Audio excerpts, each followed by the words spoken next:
Salah Ya, satu prioritas penerima vaksin kan kelompok lansia atau warga senior. Hingga saat ini Bu, sebetulnya seperti apa progres dan pencapaian targetnya dari yang sudah ditetapkan oleh pemerintah? iya. Jadi kita tahu bahwa sampai saat ini dari target vaksinasi kepada lansia Mhm, sejumlah 21,5 juta, mhm, saat ini kurang lebih baru 11,5 juta hmm, lansia yang mendapatkan vaksinasi. Jadi kurang lebih baru 11% ya mhm. yang sudah mendapatkan vaksinasi dosis pertama, tentunya untuk sasaran dari lansia ini.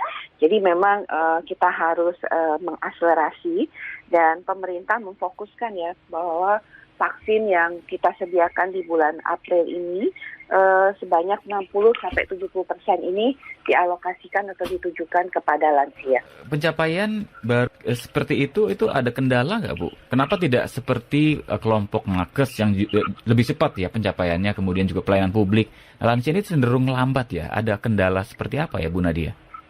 Iya, kalau kita lihat sekarang untuk progres vaksinasi kita, tenaga kesehatan itu sudah 100% ya. Bahkan untuk dosis keduanya itu tinggal sekitar 10% lagi Iya. yang belum mendapatkan dosis kedua.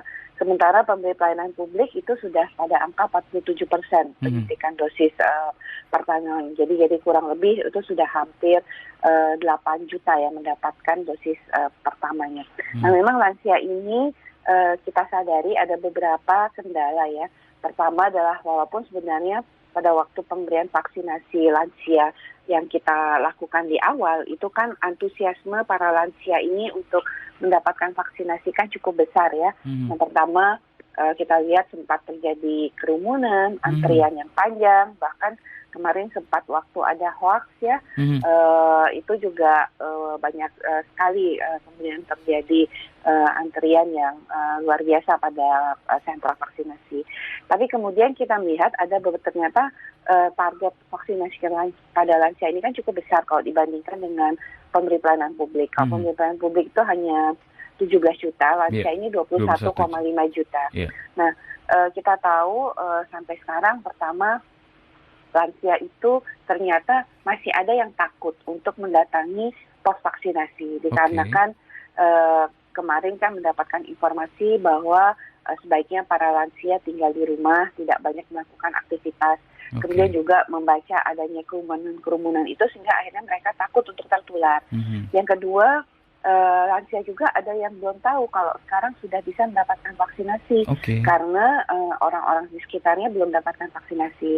Yang ketiga adalah ada kendala dalam hal proses pendaftaran. Mhm. Nah, yang keempat adalah punya keterbatasan secara fisik ya. Mhm. Lansia ini harus ditemani dan mungkin waktunya tidak pas dengan anak atau kerabat lainnya, atau bahkan ada lansia yang memang sudah tinggal sendiri, tidak bersama anak atau kerabat lainnya. Oke. Nah, yang kelima tentunya mereka memiliki keterbatasan terkait tentang penghasilan ya. Jadi keterbatasan ekonomi juga mungkin jadi salah satu kendala. Oke. Kemudian setelah diinventarisir faktor-faktor kelima hal tadi, Bu Nadia, apa yang dilakukan oleh pemerintah untuk bisa menjemput bola supaya target pencapaian vaksinasi lansia ini bisa lebih baik gitu pencapaiannya dalam waktu yang akan datang?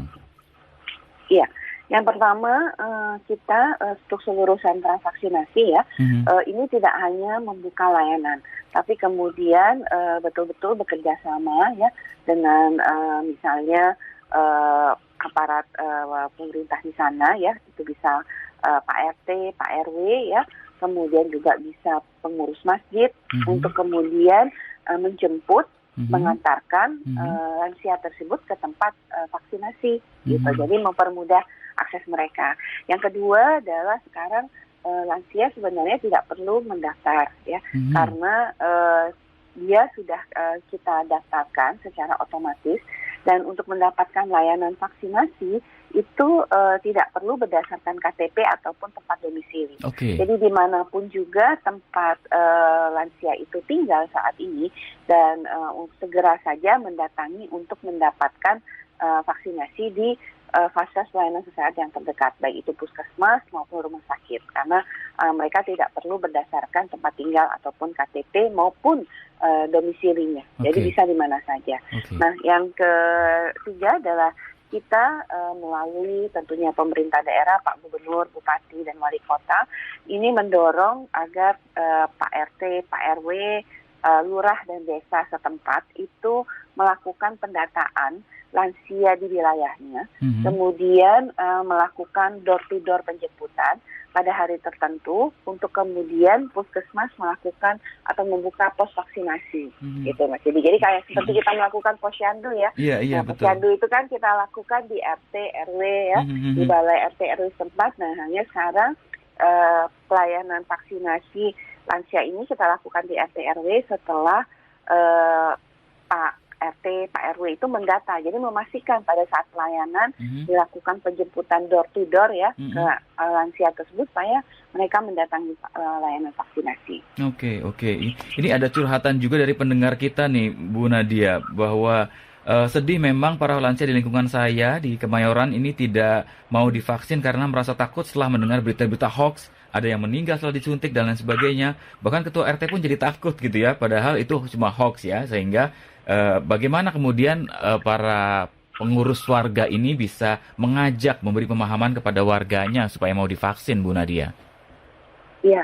Jadi memang hoax ini adalah salah satu yang menimbulkan keraguan-raguan di vaksin ya. Walaupun kita sudah menjelaskan berkali-kali ya bahwa pemerintah itu sudah menjamin terkait keamanan vaksin ya.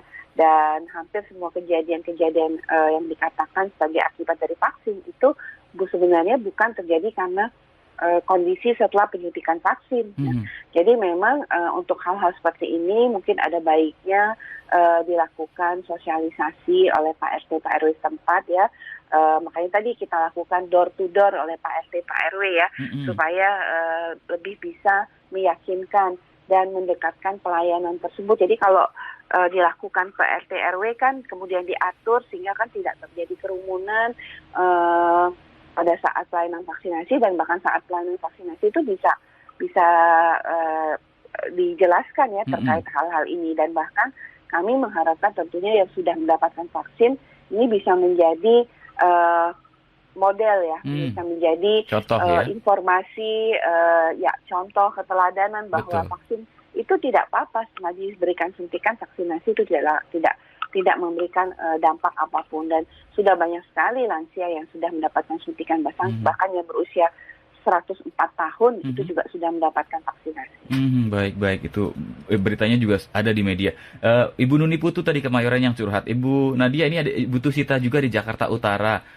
Alangkah baiknya bila ada nakes yang mengunjungi lansia yang bersangkutan. Mungkin nggak berkoordinasi dengan RT RW, kemudian saat sosialisasi, nakesnya langsung bawa perlengkapan vaksinnya, jadi pada saat berkunjung itu door to door bisa langsung disuntikan vaksin COVID-19 ini, Bu Nadia?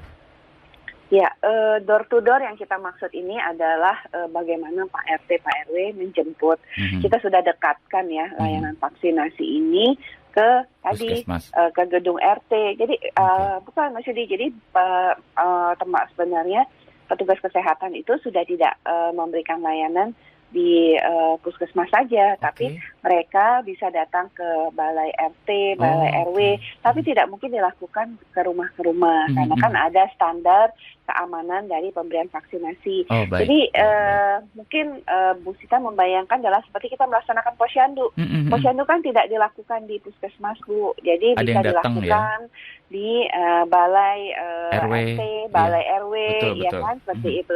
Nah, tetapi memang lansia harus datang, tapi kan sudah jauh lebih dekat, tidak harus ke puskesmas.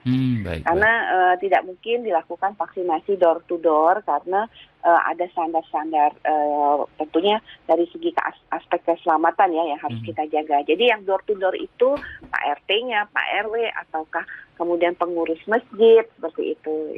Baik. Dan menurut saya di bulan Ramadan ini adalah peluang yang sangat baik ya untuk kita melalui mengingatkan tentunya pada saat kita tahu bahwa kan saat ini kita sudah diperbolehkan untuk melaksanakan ibadah sholat tarawih ya bersama. Nah ini bisa tentunya para pengurus masjid menyampaikan untuk menghimbau masyarakat untuk melaksanakan vaksinasi. Iya, betul.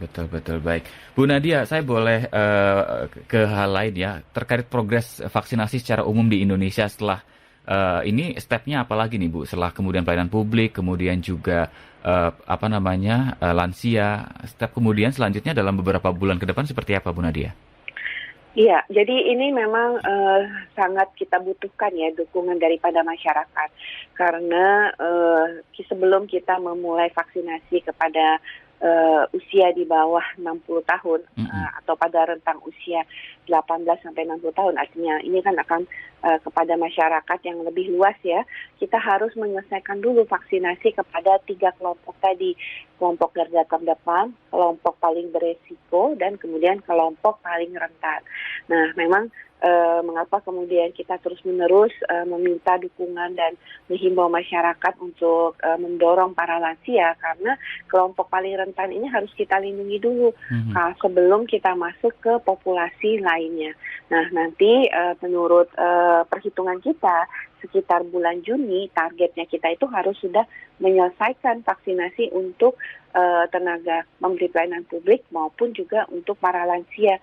Setidaknya 90% dari kelompok ini sudah mendapatkan vaksinasi dosis pertama. Okay. Nah, yang nanti di awal Juli atau di akhir Juni, tergantung kecepatan kita ini memberikan vaksinasi ya kepada kelompok paling rentan ini, kita akan bisa memulai vaksinasi untuk usia pada 18 sampai 60 tahun, di mana target antara Juli atau Juni ini sampai dengan Desember itu kurang lebih ada 140 juta sasaran. Jadi sasarannya cukup besar.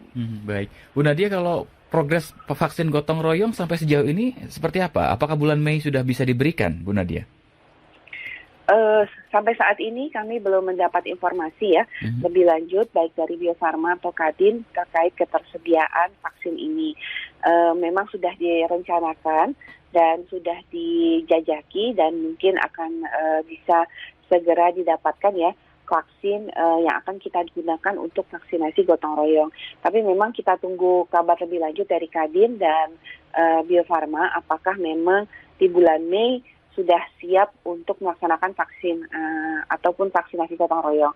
Karena vaksinasi gotong royong kan tetap pertama kita harus Bio Farma dan Kadin memastikan ketersediaannya. Kedua, secara paralel vaksin yang memang akan digunakan untuk vaksin gotong royong ini kan harus tetap melalui prosedur untuk mendapatkan izin penggunaan darurat dan fatwa kehalalan dari MUI. Baik. Jadi tentunya setelah proses ini berjalan, vaksinasi gotong royong baru bisa kita lakukan. Baik. Bu Nadia, terima kasih untuk waktunya dan mudah-mudahan semua yang sudah direncanakan bisa berjalan dengan baik ya Bu Nadia untuk vaksinasi COVID-19 sebagai ikhtiar kita sebagai bangsa untuk mengakhiri pandemi di tanah air, Bu Nadia. Betul, terima kasih Mas Yudi. Baik. Demikian sahabat Sonora, juru bicara vaksinasi COVID-19 dari Kementerian Kesehatan Republik Indonesia, Siti Nadia Tarmizi.